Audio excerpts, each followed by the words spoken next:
Hello दोस्तों, welcome back again my YouTube channel technical health. आज का हमारा टॉपिक है फ्लो साइटोमेट्री। दोस्तों आज हम फ्लो साइटोमेट्री के बारे में बात करेंगे। प्रिंसिपल ऑफ फ्लो साइटोमेट्री क्या होता है, एप्लीकेशंस ऑफ फ्लो साइटोमेट्री क्या होता है, मतलब कि हम फ्लो साइटोमेट्री को क्यों यूज़ करते हैं।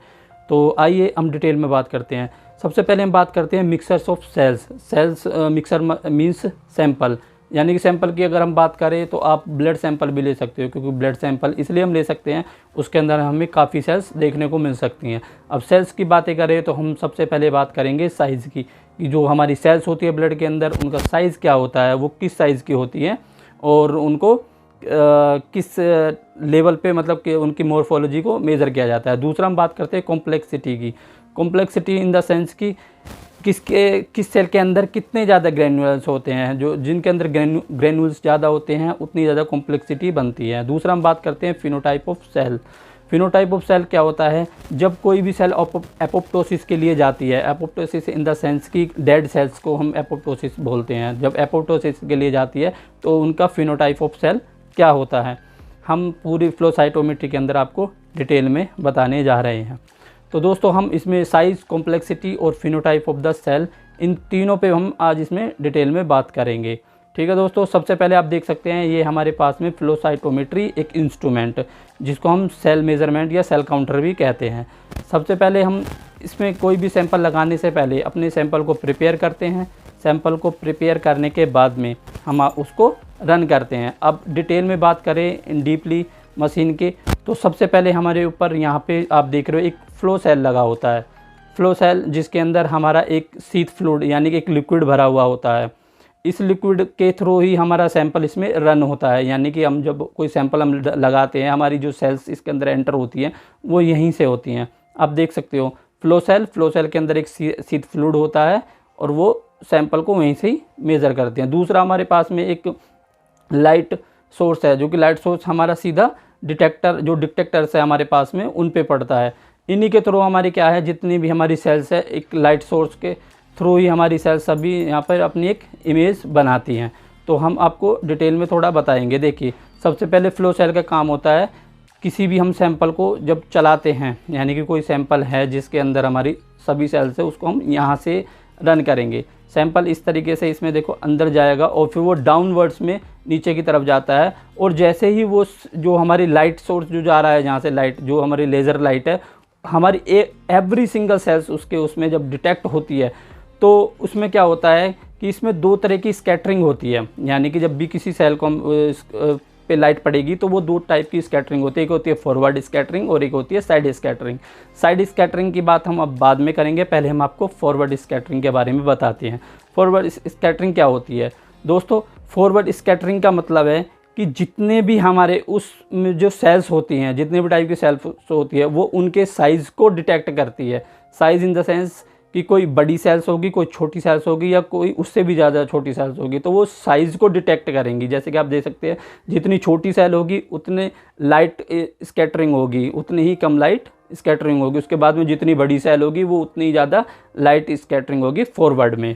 ठीक है, यहाँ पे फॉरवर्ड स्कैटरिंग का मतलब मैंने आपको साफ साफ बता दिया कि वो जितने बड़ा उसका साइज़ होगा वो उतना ही बड़ा ग्राफ आपको दिखाएंगे और उतनी पीक उसकी दिखाई जाएगी। आप देख सकते हो किस तरह से बड़ी सेल होगी तो बड़ी पीक बनेगी, छोटी सेल होगी तो छोटी पीक बनेगी, और पूरा आपको ग्राफ आपको सिस्टम पे मिल जाएगा। इस तरह से आप देख सकते हो जितना नीचा वाला ग्राफ है वो छोटी सेल, उससे ऊपर वाला जो है उतनी बड़ी सेल, और सबसे ऊपर बड़ा वाला जो है सबसे बड़ी सेल को रिप्रेजेंट करता है। आपने अपने क्वाल्टर पे देखा भी होगा जब आपके पास में एक वो होता है। अभी हम आपको हमारे पास में जो है इसमें हम आपको दो टाइप से दिखाते हैं, एक तो सेल काउंट और दूसरा फॉरवर्ड स्कैटरिंग। अब देखिए हम थोड़ा डिटेल में आपको बताते हैं कि सेल काउंट क्या है। टोटल जितनी भी सेल्स हमारी जो हमारी लाइट है, लेज़र लाइट जो है, उसको जितना भी स्कैटर किया है फॉरवर्ड स्कैटरिंग में हमारी लाइट ने, वो सभी सेल काउंट यहाँ पे दिखाया गया है। आप देख सकते हो किस तरीके से। आप जो ये ग्राफ है, ये हमारी मोस्टली जो छोटी सेल्स हैं उनको ज़्यादातर काउंट किया गया है, इसलिए जो ग्राफ है हमारा ये ऊपर की तरफ है। बट फॉरवर्ड स्कैटरिंग में क्या है, सेल काउंट हमारी छोटी सेल्स का ज़्यादा है, बट जो बड़ा साइज़ जो है उनका वो बहुत कम है। तो यही चीज़ हमने इसमें आपको शो कराई है, आप देख सकते हो तीसरे नंबर के ग्राफ में। ठीक है, दूसरा हम बात करते हैं। जितना भी दूसरी बात करते हैं हम साइड स्कैटरिंग की। अब साइड स्कैटरिंग क्या होती है? फॉरवर्ड स्कैटरिंग में हमने बता दिया सामने से जो होता है वो सीधा सीधा उसका साइज़ बताया जाता है। साइड स्कैटरिंग क्या होता है? साइज़ तो बताएगा ही साथ के साथ में, क्योंकि इसमें फॉरवर्ड स्कैटरिंग के साथ साथ साइड स्कैटरिंग में जितने भी ग्रेन्यूल्स होते हैं, जो हमने कॉम्प्लेक्सिटी बताई थी, जितने ज़्यादा ग्रेन्यूल्स होंगे सेल्स के पास में उतनी ज़्यादा साइड स्कैटरिंग होगी। मतलब जिस सेल के पास में जितने ज़्यादा ग्रेन्यूल्स होंगे उतनी ज़्यादा उस पर लाइट पड़ेगी और उतनी ज़्यादा साइड स्कैटरिंग होगी।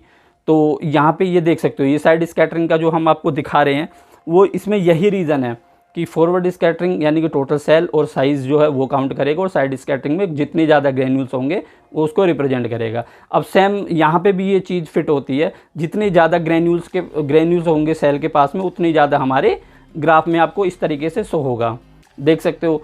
अब जिस तरीके से इसमें मैंने आपको सेल काउंट दिखाया, दूसरा साइड स्कैटरिंग यानी कि सेल काउंट मतलब टोटल जो सेल्स हैं वो काउंट करी हैं, और साइड स्कैटरिंग मतलब जिसके पास में ज़्यादा ग्रेन्यूल्स हैं वो सेल्स उतने ज़्यादा आपको ग्राफ में दिखाई दे रही हैं।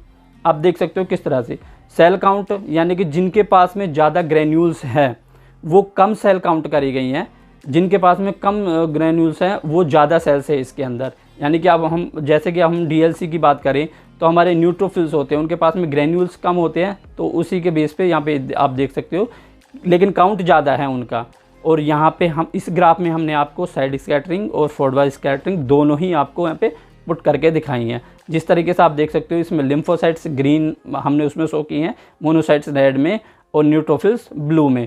तो आप इस तरीके से पहले वाली में जो हमारी साइड स्कैटरिंग है उसमें क्या है कि ग्रेन्यूल्स भी ज़्यादा हैं उसके पास में, और जो हमारे सेल काउंट है वो भी ज़्यादा है, तो ये हमारा न्यूट्रोफिल का इसमें शो हो गया है। दूसरा हमारा लिम्फोसाइट्स का हमारा जो वो है वो कम, फॉरवर्ड स्कैटरिंग में काउंट कम है बट उनके पास में जो ग्रेन्यूल्स है वो भी कम है। तो दोनों ही चीज़ें हमने इसमें आपको ग्राफ में शो कराई है।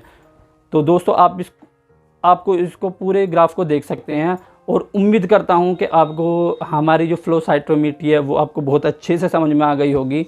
और अगर फिर भी आप लोगों को कुछ डाउट है तो आप मुझसे कुछ पूछ सकते हैं, इसमें कुछ भी पूछ सकते हैं, क्योंकि मैंने तो पूरे डिटेल में आपको फ्लो साइटोमेट्री बताई है। इसी के साथ मिलते हैं दूसरी वीडियो में, तब तक के लिए गुड बाय, जय हिंद।